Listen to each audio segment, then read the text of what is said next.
Baiklah, Assalamualaikum warahmatullahi wabarakatuh. Hai, saya Mila Kesuma. Kali ini giliran saya mempresentasikan salah satu sistem pendukung keputusan yang saya pilih, yaitu adalah metode PSI. Dalam kesempatan kali ini, saya mengambil penelitian tentang pemilihan supervisor menggunakan metode Preference Selection Index atau PSI di PT PLN Persero Medan. Nah, ini saya Mila Kesuma, kelas 7 MIB dengan nomor NIM 01840831594. Sebelum kita membahas tentang PSI, ada baiknya kita membahas tentang sistem pendukung keputusan atau Decision Support System, yang merupakan suatu pendekatan atau metodologi untuk mendukung pengambilan keputusan, biasanya dibangun untuk mendukung suatu masalah atau mengevaluasi suatu peluang. Nah, tujuannya apa? Untuk meningkatkan efektivitas keputusan yang diambil manajer lebih daripada perbaikan efisiensinya. Nah, lalu apa itu PSI? PSI merupakan metode untuk memecahkan multi kriteria pengambil keputusan atau MCDM.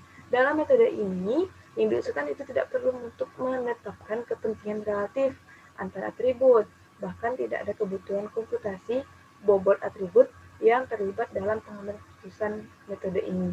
Metode ini juga berguna bila ada konflik untuk menentukan kepentingan relatif antar atribut. Ada 9 langkah dalam prosedur PSI. Yang pertama, tentukan masalahnya, tentukan tujuannya, identifikasi atribut, dan alternatif yang terkait dalam pengambilan keputusan. Lalu yang kedua, merumuskan matriks keputusan. Ketiga, kita perlu menormalisasikan matriks keputusan. Dan yang keempat, menghitung nilai-nilai dari data yang telah dinormalisasikan. Nah, yang kelima, menghitung nilai variasi preferensi. Yang keenam, menentukan penyimpangan dalam nilai preferensi. Yang ketujuh, yaitu tentukan kriteria bobotnya. Yang kedelapan, menghitung pemilihan preferensi indeks untuk setiap alternatif. Yang kesembilan, yaitu memilih alternatif yang sesuai. Lalu, data alternatifnya adalah data calon supervisor perencanaan terbaik yang ada di PT PLN Medan. Karena saya memilih penelitian di PT PLN Medan, jadi saya mengeluarkan kriteria data, yaitu C1, C2, C3, C4, C5. C1 itu berisi wawasan luas, C2 itu nilai psikotes, C3 nilai TOEFL, C4 kedisiplinan, dan C5 itu mata kerja. Di sini ada tabel alternatif untuk kriteria.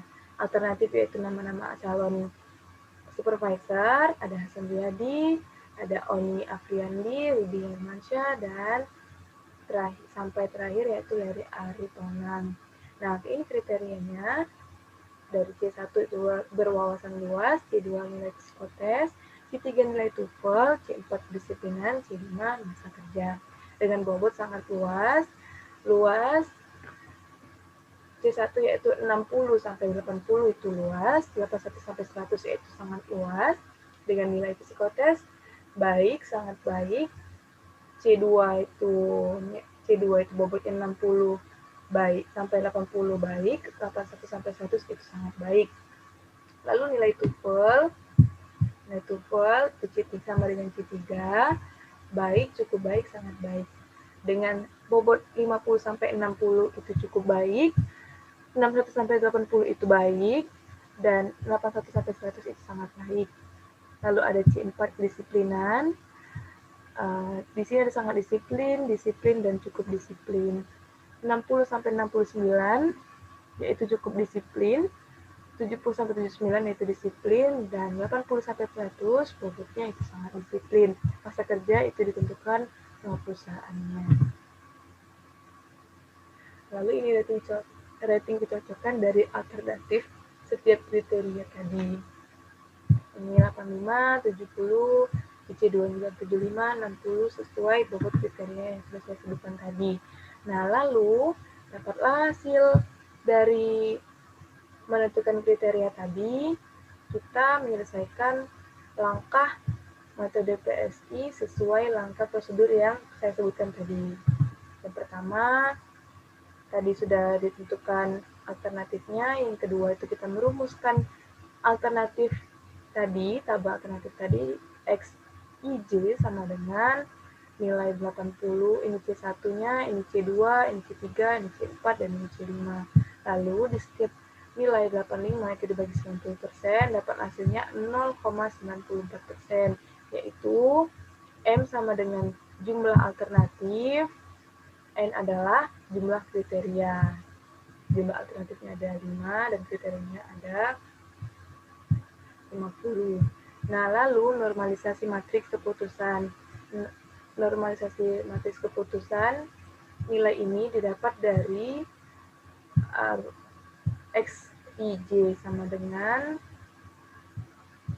nilainya dibagi 90%. Dapatlah hasil 0,9444 sampai 0,7059. Nah, lalu kita melakukan penjumlahan matriks dengan cara dijumlah. Ini nilai C1 dengan NJ1 dan ini NJ2, dijumlah hasilnya dapat 8,776 dan C2 dapat 8,4999, C3 dapat 8,3334 dan NJ4 dapat 8,5722, terakhir NJ5 dapat 8,2313. Lalu kita menghitung nilai mean dari data yang telah dinormalisasikan tadi. Hasilnya 0,878 didapat dari mana? NJ ini tadi. NJ ini nilai hasil dari normalisasi tadi dibagi 10. Dapatlah hasilnya 0,8778, 0,8500, 0,8333 dan terakhir 0,8231. Lalu kita menghitung nilai variasi preferensi, hasil perhitungan pangkat pada matriks. Nah, ini rumusnya. Dapatlah hasilnya ini 0,0722 sampai 0,1952. Lalu hasil perhitungan ini kita total keseluruhan dapat 4,3792. Lalu ini hasil, ini untuk menentukan kriteria bobot dengan rumus Rj sama dengan 0,9278 dibagi 4,3792. Dapatlah hasilnya 0,2119 sampai di sini. Lalu hasil perhitungannya ini kita susun seperti ini. Lalu kita hitung PSI-nya. Nah, hitung PSI dengan menggunakan rumus ini. Dapatlah hasilnya ini. Ini dikali. Nah, ini hasil akhir daripada matriks tadi setelah dikali.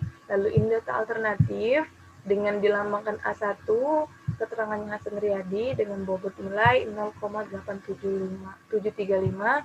A2 itu ada Oni Afriandi dengan bobot nilai 0,8331. A3 Rudi Hermansyah 0,8313. A4 Dwi Yuliani 0,8161. A5 Purwito 0,7864 dan seterusnya sampai A10 Leri Aritonang dapat bobot 0,8486. Nah, ini setelah ada perankingan. Jadi total keseluruhannya itu ada 10 karyawan yang telah diseleksi menjadi supervisor dan yang terpilih pada urutan yang ke-1 ada A9 atas nama Hisar Simbolon dengan bobot nilai 0,9624.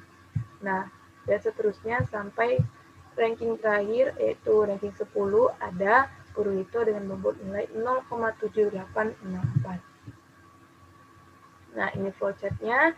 Kita mulai dari start, lalu login, kita input username dan password. Jika sesuai, maka akan melanjut ke menu utama. Jika tidak, akan kembali ke menu input username dan password.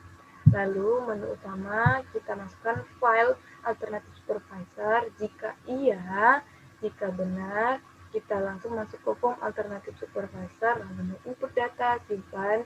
Jika setelah setelah selesai kita keluar atau kita mau ke form alternatif supervisor lagi.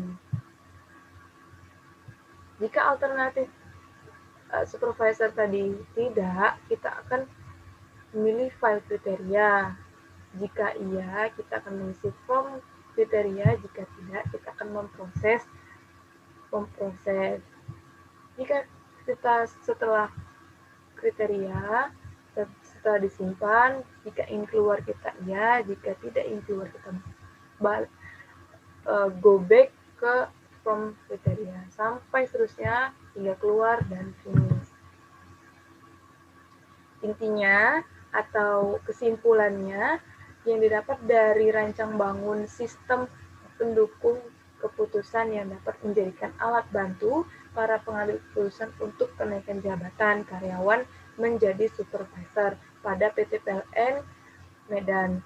Lalu metode PSI juga mampu menghasilkan bobot dalam perhitungan untuk mencari alternatif yang terbaik. Dan terakhir, metode Preference Selection Index atau PSI ini memberikan keputusan yang lebih efektif dibanding metode SAW, WP, ataupun murah. Sekian presentasi singkat dari saya. Terima kasih. Wassalamualaikum warahmatullahi wabarakatuh.